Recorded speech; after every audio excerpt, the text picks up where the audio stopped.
I would say you were inspired by watching the show, but you were asleep last night and did not see it. I was inspired before the show last night, sweetie. Oh, well.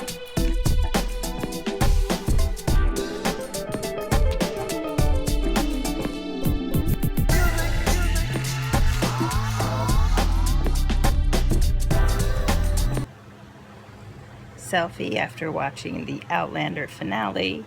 Me bleary-eyed from crying. Zorky sleeping the whole time, even while I was trying to get it to play on the Stars app. So I have to thank someone, actually, because I pretty much gave up. I was trying the phone. On the phone, I could only see episode 212. This is a shout-out to Jamie Dujour. Yes, Jamie Dujour was the one that finally said, it's up, lots of errors and glitches, but it's up. I just want to say, in general, I really liked this episode.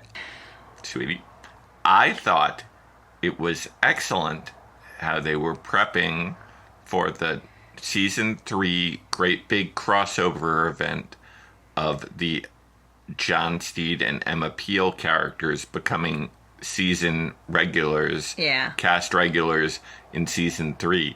I thought this was an excellent setup. I loved that they started with that for a couple reasons. It immediately placed you in the era. Anybody that knows that show, and I do because it's a show from my childhood, I loved the Avengers. In fact, I completely don't get this new Avengers because I'm like, what are these other Avengers? And I thought that Emma Peel looked just like Claire. I have a feeling that whoever did the hair and makeup for Claire, I thought was channeling Emma Peel. I just love the way that they kind of surprised you. Like that the first thing you would see is the Avengers, and then you see Roger. And someone last night had posted that they weren't crazy about the actor that played Roger. I loved Roger. I thought he was great. I thought he was such a sympathetic character, and he is in the books too. I don't know. What did you think about Roger? I thought the actor who played him was pretty good, but then again, because he had a beard. Yeah. And the other thing I wrote down, and I'm curious to see what other people are going to think, and this seems to me strange because obviously they can do anything they want to with the actress's hair, but I didn't think her hair was near red enough. I mean, when I picture Brie in the books, I picture... This is non-red, red hair. Well, yeah, your hair's not red anymore either, but... It is redder than her non-red. You know, I am a brightly red-headed person who then got aged. Let's talk about bad Boston accents. Yeah, I wrote that down too.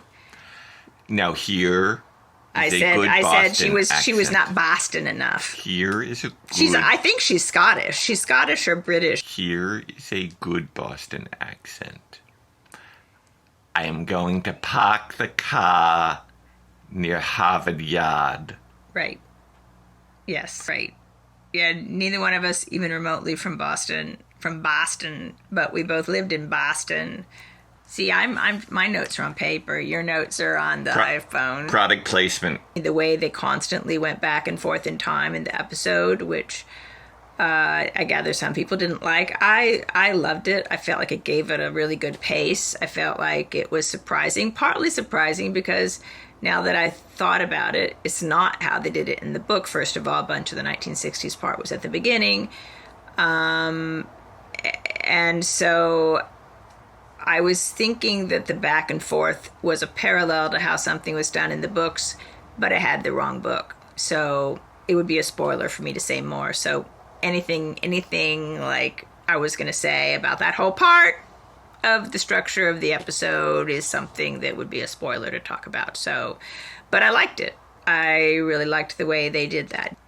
So I ask you, as a non-book reader, did you have trouble following it? I have seen many time travel movies that go bouncy-wouncy. So if you are dealing in time travel, you often go bouncy-wouncy. Okay, so that was fine with you. Kudos to Terry Dresbach. I just loved the the clothes. I loved the 1960s look they gave her. I loved all the clothes, even her little like PJs with the quilted, sort of cover up, little bed jacket or whatever. It wasn't a full bathrobe. I think they used to call that a bed jacket. She was set up to go on a bender because she had 2 glasses for her Scotch bender. Yeah, there just happened to be another glass there handy for when Roger came down. I cried last night, and I cried today. And I'll note when some of those times are. In full disclosure, though, I'm a widow. My son's father died of lung cancer 12 years ago. So a lot of this stuff kind of hit me from that angle, maybe more than it would hit someone else. So the first time I started crying was when Roger asked Claire, like, how do you say goodbye to somebody, And I thought it was very clever that he meant Frank, but of course Claire interprets that as Jamie and answers as if she's talking about Jamie. Oh, I also thought, with the talk of George Washington and Benedict Arnold, that in addition, that was a great setup for season 3 and the Turn crossover event too. It's very excellent that Billy Elliot will get some extra work in season 3 when Turn and Outlander do their crossover event after, of course, the entire cast of the Avengers has joined. You actually have no idea how apt that really is, except that I think it has to be probably after book 4. I loved every 60s song they used, and if you listen to the lyrics, they all had to do with the scenes that were going on. I loved it. Loved the 60s music. What did you think about the 60s music? You thought that was what they could afford? I always understand, knowing the John Hughes film rights. Well, those are pretty famous songs, though. It's all about what music you can afford. They must have had to pay rights for some of those songs. But yeah, you notice it wasn't the Beatles, right? None of it was the Beatles, I don't think.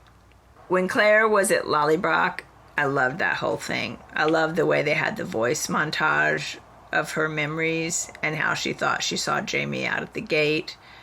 Because, we know that Frank saw Jamie's ghost in the first episode of the first season.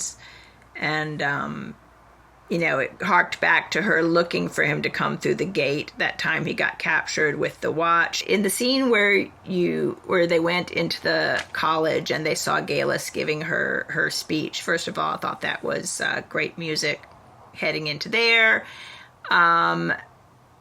They used a lot of serious depth of focus, Depth of field, right? They played with the depth of field a lot in that scene, so that you wouldn't see Galis at first and until after you'd heard her speak for a while. I mean, so kudos to the director of photography in those scenes. Frowny face. Why do I have a frowny face? Oh, yeah. I didn't like a couple things I didn't like. One of them was when they killed Dougal, and I knew they were going to kill Dougal because that's straight from the book. It's much more clear in the book than I think it was in this scene that he means to kill Claire right then. He's not aiming to kill Jamie, and that's why Sam, pushed Katrina behind him, because Dougal is out to kill Claire, because he's saying, like, if he kills Claire, then Jamie's mind won't be poisoned by the witch, and, he wouldn't be considering killing the Bonnie Prince Charlie. But in that scene, I was a little confused and didn't like when Claire helped Jamie. And I couldn't figure out, even on the second viewing, and I'm still not sure if she helps Jamie because Jamie does not have the strength and is in danger of Dougal getting the upper hand again, and thus Jamie being hurt or killed.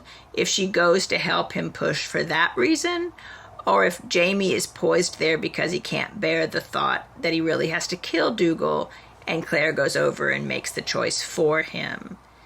And I'm not sure I like the scene either way that she helps him, but those two things mean very different things. I mean, which did you think? Did you think she helped because he couldn't bear to do it, or because he literally physically needed the help? I thought it was a high school physics lesson in leverage, but then again, I got a D- in high school physics. So what do I know? I really hated the last line. Loved the episode, hated the last line. Really, really hated the last line. It's a Back to the Future reference. I know, but I didn't think you needed it. We have to go back to the future. I didn't think... It's about your kids.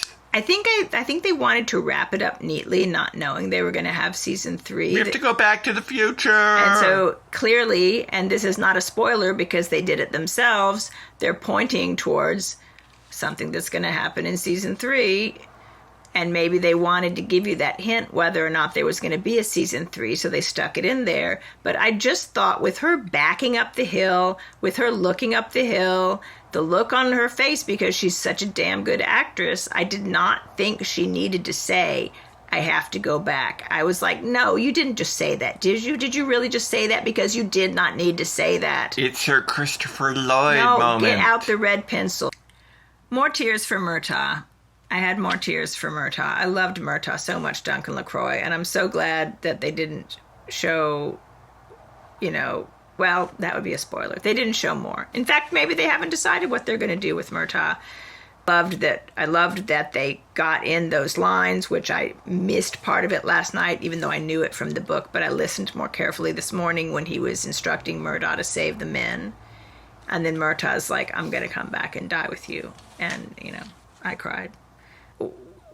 Tears, tears, tears. I drew little symbols of tears on my notes. I loved the scene at the end with Jamie. 2 different scenes. The scene where he talks about how he knows she's pregnant.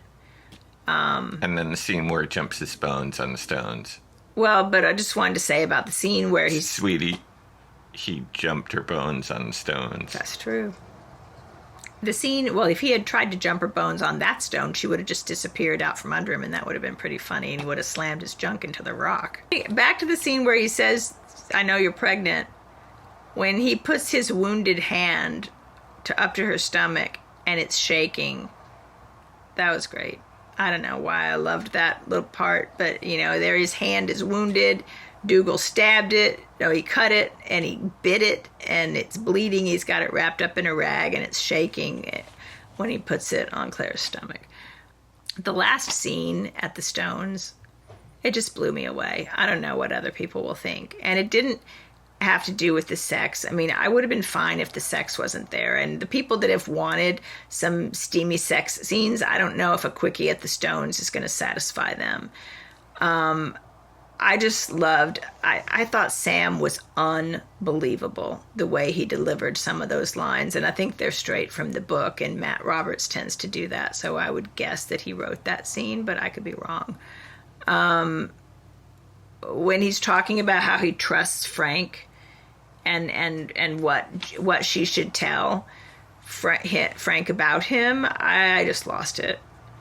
And then when he dances her back toward the stone, and I thought maybe he was actually going to push her through it or brush her up against it without her knowing at the moment, like how someone might want to close their eyes and not know.